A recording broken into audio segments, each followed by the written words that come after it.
G'day guys, I'm going to go through some exponential differentiation problems that I gave you Monday. And so you've had a couple of days to give these a go and watch the video about them and go look at the examples that I've done. And then these are a few that I've noticed were a bit challenging for you from the homework. So we'll get stuck in. So this is going to be Leibniz notation because it's a y in terms of x function. So it's we're going to have to use dy over dx. But before I do anything, I want to write this in a way that's a little easier for me to deal with. So I'm going to keep that 5 over 4 out the front. But I'm going to bring the e to the x minus 1 up. And when I bring it up, I have to make that a negative power. So that's actually going to be negative x plus 1. So all I've done is multiply that by negative 1, haven't I, to bring that up. And it's just an algebra step. So step 1, a little bit of algebra. Now, any constant out the front of a function will stay there when we do a derivative. So dy over dx, the gradient function,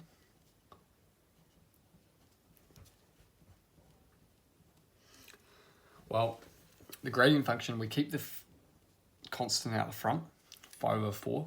We leave the exponential function because it's its own derivative. So the derivative is still going to be e to the negative x plus 1, but then we times by derivative of the inside function, so it's chain rule. And what is the derivative of the inside function? Well, it's negative 1. So I can just put a negative there, and that's our derivative. And maybe I want to answer in terms of having e on the bottom again. So I can have negative 5 on top, 4 on the bottom, and if I want to put that down below, I have to just switch the sign, e to the x minus 1. There you go. So actually, the only difference is that is a negative. And if you wanted to, you could plot both of those functions and have a look at and compare this function with its gradient function and see if it matches. So I've actually got the answers in front of me here at the back of the book, and that is looking okay.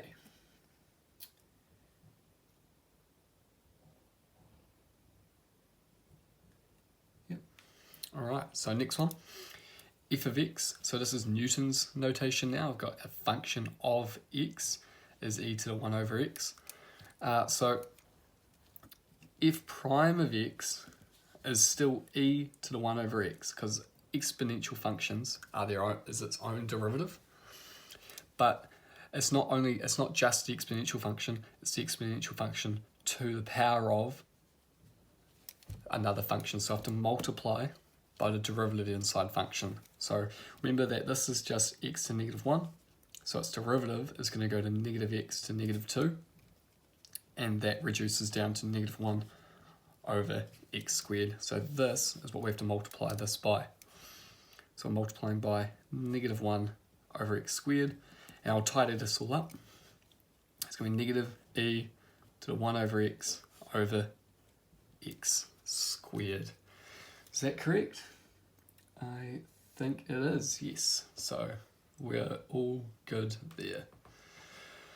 Okay, and I'll just write f prime of x and maybe square that off because that's our answer. So f prime of x is negative e to the 1 over x squared. Now, this is also Newton's notation because it's a function of x, even though they're using a p here. So it's going to be exactly the same derivative as this. It's just that there's going to be a negative 3 out the front. So p prime of x is going to be negative 3 times this whole thing. The negatives will cancel.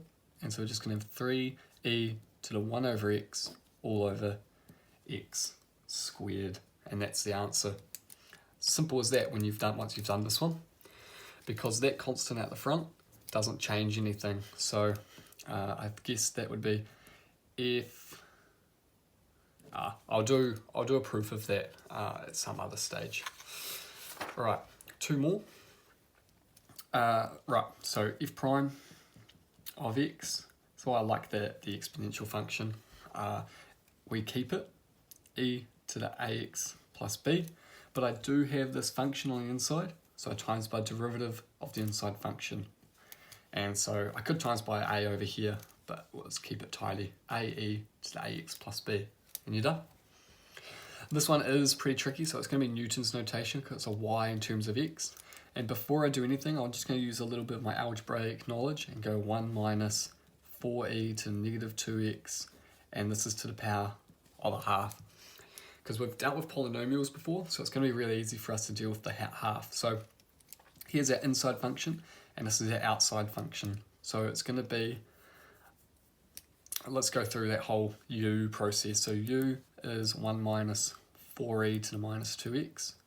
So du dx, well that's going to be 8e to the negative 2x. And why is that? So derive 1, it's 0. Now we derive e to negative 2x, well that's just e to negative 2x. There's a negative 4 out the front, but then we times by derivative inside function. So it's negative 2 times the negative 4 gives us that.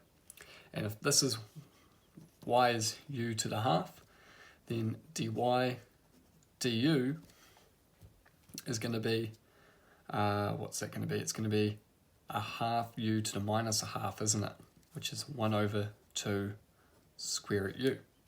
So if we were to derive dy dx, well that's the derivative of the outside function, dy du, times by the derivative of the inside function, du dx.